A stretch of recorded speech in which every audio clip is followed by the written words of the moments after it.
Hello दोस्तों, क्या हो जब आप एक एंटीक चीज़ खरीदो या फिर वो आपको तोहफे में मिले और बाद में आपको पता चले कि वो चीज़ या ऑब्जेक्ट श्रापित है। आप उसका क्या करोगे? उसे खोल कर देखोगे, उसके बारे में ज़्यादा जानकारी जुटाओगे या फिर उससे जितना ज़्यादा हो सके दूर रहने की कोशिश करोगे? आप सबको लग रहा होगा कि क्या अजीब सवाल कर रहा हूँ मैं आज। तो इसकी वजह है इमरान हाशमी की आने वाली फिल्म डी बुक, जिसमें एक ऐसे ही श्रापित वस्तु की बात की गई है जिसका नाम है द डी बुक बॉक्स। इस फिल्म में सारा रायता इसी डी बुक बॉक्स को खोलने के बाद फैलता है, लेकिन डी बुक बॉक्स की एक रियल स्टोरी भी है। आखिर क्या है डी बुक बॉक्स, कहाँ से आया और क्यों इसे इतना श्रापित माना जाता है? आज हम बात करेंगे इसी डी बुक बॉक्स के बारे में।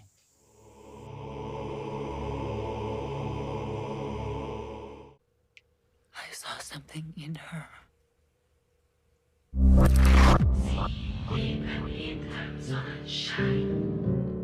इन सभी चीज़ों की शुरुआत हुई 2003 में, जब केविन मैनिस नाम के एक व्यक्ति ने रियल एस्टेट यार्ड सेल से एक ओल्ड वाइन कैबिनेट बॉक्स खरीदा। केविन मैनिस एक एंटीक स्टोर का ओनर था।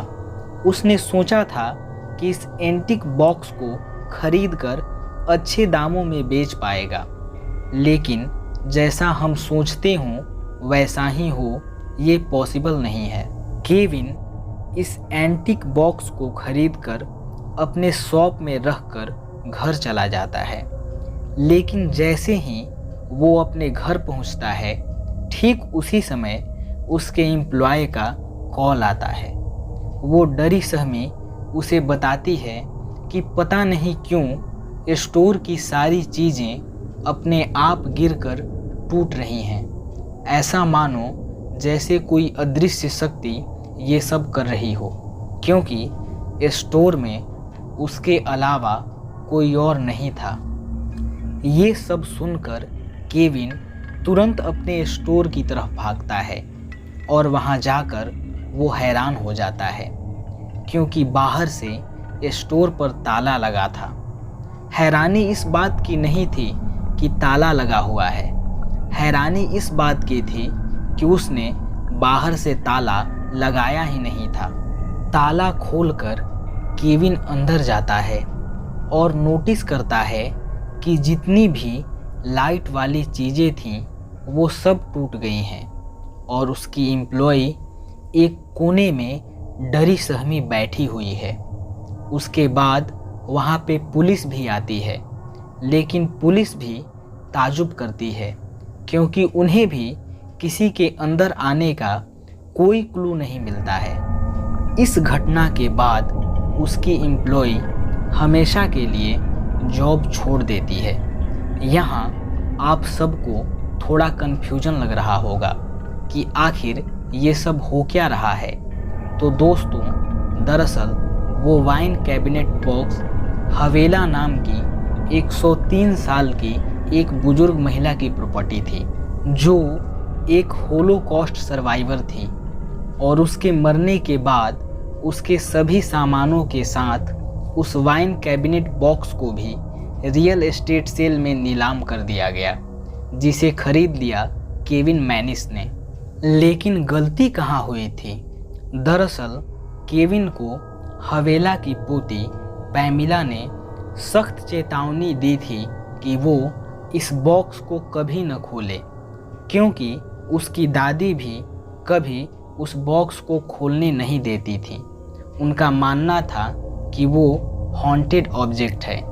मगर केविन ने भी मॉडर्न एज के लोगों की तरह उसकी बात पर गौर नहीं किया, और केविन ने न सिर्फ उस बॉक्स को खरीदा, बल्कि लाते ही सबसे पहले उसने उस बॉक्स को खोला। बॉक्स को खोलते ही केविन की ज़िंदगी में उथल पुथल शुरू हो गई थी। उसे रात में डरावने सपने आने लगे थे, जैसे उसका बैड लक शुरू हो गया हो। इसके बाद केविन को पैमिला की बातों पर थोड़ा थोड़ा विश्वास होने लगा था।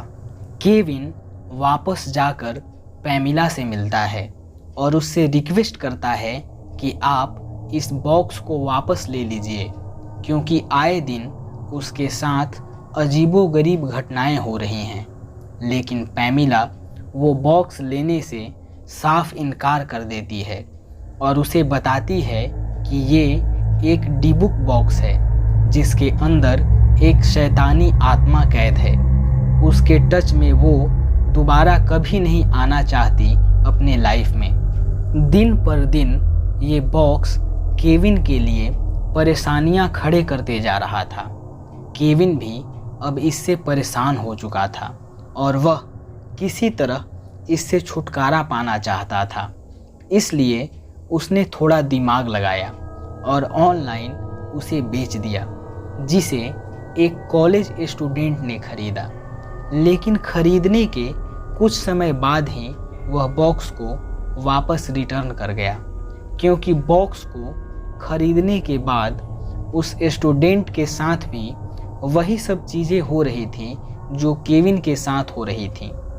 केविन के पास जब ये बॉक्स दोबारा से आ गया तो वह परेशान हो गया और उसने फिर से अपना दिमाग दौड़ाया और उस बॉक्स को अपनी माँ को गिफ्ट कर दिया। लेकिन जैसे ही वो बॉक्स उसके माँ के पास पहुँचा, उसकी माँ को एक माइनर सा हार्ट अटैक आया और साथ ही टेम्पररी तौर पर उनकी आवाज़ भी चली गई। अब केविन और भी ज़्यादा हैरान और परेशान रहने लगा।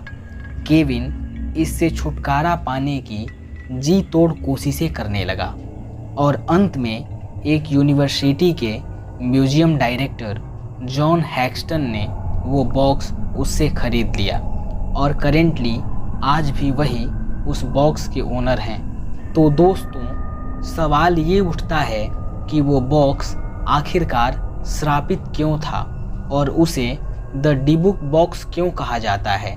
तो इसके लिए हमें सबसे पहले ये जानना होगा कि आखिरकार डीबुक शब्द का अर्थ क्या है। दोस्तों, डीबुक एक हिब्रू शब्द है जिसका मतलब होता है एक डिसलोकेटेड स्पिरिट, अर्थात ऐसी आत्माएं जिन्हें न तो स्वर्ग में जगह मिलती है और ना ही नरक में। वो एक इंसानी शरीर की तलाश में रहती हैं और उसे अपना घर बनाने की कोशिश करती हैं। 16वीं शताब्दी में ज्यूस माइथोलॉजी अर्थात ईसाई धर्म के लोगों ने सबसे पहले एक डीबुक बॉक्स बनाया था, जिसमें वो एक डीबुक अर्थात इविल स्पिरिट को कैद कर सके, क्योंकि उस स्पिरिट का बस एक ही मोटिव होता है, इंसानी शरीर को अपने बस में करना, और उसी से छुटकारा पाने के लिए डीबुक बॉक्स का निर्माण किया गया था। 16वीं सेंचुरी में कुछ जूइश लोग एक रिचुअल करते थे डिससैटिस्फाइड स्पिरिट्स को बॉडी से अलग करके एक बॉक्स में बंद करने का। वो उन स्पिरिट्स को हिब्रू में शेडेम बुलाते थे। पर जो भी हो, इस डीबुक को कभी भी खोलना नहीं चाहिए। डीबुक बॉक्स का इतिहास जानने के बाद हमें फिर से केविन की स्टोरी पर आना होगा और पहला सवाल ये उठता है कि केविन को जो बॉक्स मिलता है आखिरकार वो डीबुक बॉक्स कैसे था, क्योंकि वो 16वीं सदी में तो बना नहीं था, फिर आखिरकार वो श्रापित कैसे हुआ। तो इसके पीछे का राज खोलती है हैवेला की पोती। हैवेला की पोती बताती है कि पहले ये बॉक्स नॉर्मल बॉक्स हुआ करता था, लेकिन हैवेला ने पहले विश्व युद्ध में अपने परिवारजनों को खो दिया था, इसलिए उसने अपने परिवार वालों के आत्माओं से बात करने की कोशिश की, लेकिन उसकी ये कोशिश बिग फायर कर गई और हैवेला ने एक इविल स्पिरिट को इस दुनिया में इनवाइट कर दिया। इससे बचने के लिए हैवेला ने ज्यूस धर्म के द डीबुक बॉक्स तरीके का इस्तेमाल किया था। क्योंकि वो खुद एक ज्यूस थी, तो उसने सारे रिचुअल फॉलो करके द डिबुक बॉक्स के अंदर इविल स्पिरिट को कैद कर दिया और दोबारा उस बॉक्स को कभी नहीं खोला। लेकिन जैसे ही केविन के पास वो बॉक्स आया, उसने उसे खोलकर एक बड़ी गलती कर दी। केविन को उस बॉक्स में कुछ अजीब चीज़ें मिली, जैसे 1920 की 2 कॉइन, एक ओल्ड कैंडल स्टैंड, एक गोल्डन वाइन ग्लास, एक सुनहरे बालों का गुच्छा, एक मुरझाया हुआ गुलाब का फूल और एक ज्यूस प्रेयर स्टोन। इस बॉक्स के खुलने के बाद ही ये सारी चीज़ें शुरू हुई थी। केविन से हैक्स्टन ने जैसे ही बॉक्स खरीदा था तो उसके साथ भी कुछ ऐसी ही चीज़ें होनी शुरू हुई। लेकिन हैक्स्टन को हिस्ट्री से और उससे जुड़ी चीज़ों से काफ़ी लगाव था, इसलिए उसने इस बॉक्स को अपने से दूर करने के बजाय एक प्रिस्ट से फिर से ब्लेस करवा के अपने म्यूज़ियम में रखवा दिया। उसके बाद हैक्स्टन ने द डिबुक बॉक्स नाम की एक वेबसाइट बनाई, जिसे काफ़ी ज़्यादा अटेंशन मिलने लगा। धीरे धीरे द डिबुक बॉक्स एक इंटरनेट सेंसेशन बन गया और ये स्टोरी धीरे धीरे लोगों तक पहुंचने लगी। फिर इसके बारे में कई स्टोरी और फिल्में बनने लगीं। डिबुक से पहले हॉलीवुड में भी कई फिल्में इस पर बन चुकी हैं।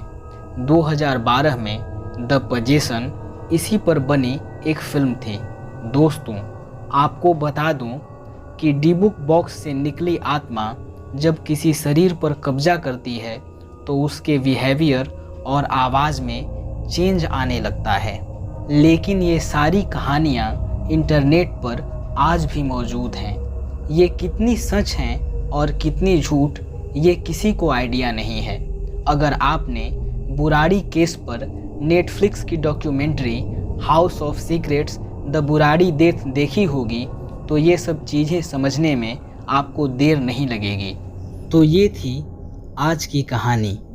अगर आपको ये कहानी अच्छी लगी तो वीडियो को लाइक और शेयर करें और इसी तरह की कहानियों को सुनने के लिए हमारे चैनल को सब्सक्राइब करें। धन्यवाद।